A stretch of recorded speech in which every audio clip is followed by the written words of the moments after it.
এতেকাফ কেন গুরুত্বপূর্ণ? যদি কোনো মানুষ এতেকাফে বসে তাহলে এই ব্যক্তি বড় বড় 4টি পুরস্কার লাভ করবে। এক নম্বর হচ্ছে এই ব্যক্তি যাবতীয় গুনাহ থেকে সে বেঁচে থাকবে। আমাদের সমাজে চলতে গেলে হাটে বাজারে সব জায়গায় আমাদের গুনার সয়লাভ হয়ে যায়, কিন্তু যদি কোনো মানুষ আল্লাহর ঘরে এতেকাফ করে তাহলে সে অনায়াসে চোখের গুনাহ থেকে বেঁচে যাবে। দ্বিতীয় নম্বর পুরস্কার হলো এতেকাফকারী ব্যক্তির জামাত ছুটে না, নামাজ মিস হয় না এবং অনেক বেশি ইবাদত করতে পারে। নামাজের পরে ইবাদত করতে পারে, ঘুমের সময় ইবাদত করতে পারে, বিভিন্ন কিতাবাদি পড়তে পারে। এতেকাফকারী ব্যক্তি যতক্ষণ মসজিদে অবস্থান করবেন ততক্ষণ পর্যন্ত তার আমলনামায় শুধু সওয়াব লিখতে থাকবে।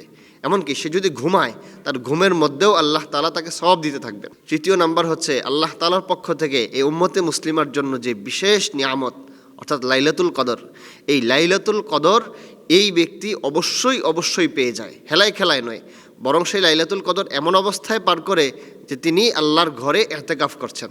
এই জন্য এতেকাফকারী ব্যক্তির অনেক বেশি ফজিলত রয়েছে। চতুর্থ নাম্বার হচ্ছে হাদিসের মধ্যে রাসূল আকরাম সাল্লাল্লাহু আলাইহি ওয়াসাল্লাম বলেন, কোনো মানুষ যদি আল্লাহর সন্তুষ্টি লাভের আশায় একদিন এতেকাফ করে আল্লাহ তাআলা এই ব্যক্তির থেকে জাহান্নামকে 3 খন্দক দূরে সরিয়ে দিবেন। 1 খন্দক বলা হয় জমিন থেকে আসমান পর্যন্ত যে পরিমাণ দূরত্ব আছে এটাকে 1 খন্দক বলে। তাহলে একদিন এতেকাফের কারণে আল্লাহ তাআলা জাহান্নামকে তার থেকে 3 খন্দক দূরত্ব সরিয়ে দিবেন। তাহলে যে ব্যক্তি 10 দিন এতেকাফ করবে আল্লাহ তাআলা এই ব্যক্তির থেকে জাহান্নামকে কি পরিমাণ দূরে সরিয়ে দিবেন, এটা একটু চিন্তা করার বিষয়। আর কোনো মানুষ থেকে জাহান্নাম যত দূরে যাবে এই ব্যক্তিটা জান্নাতের তত কাছে চলে যাবে।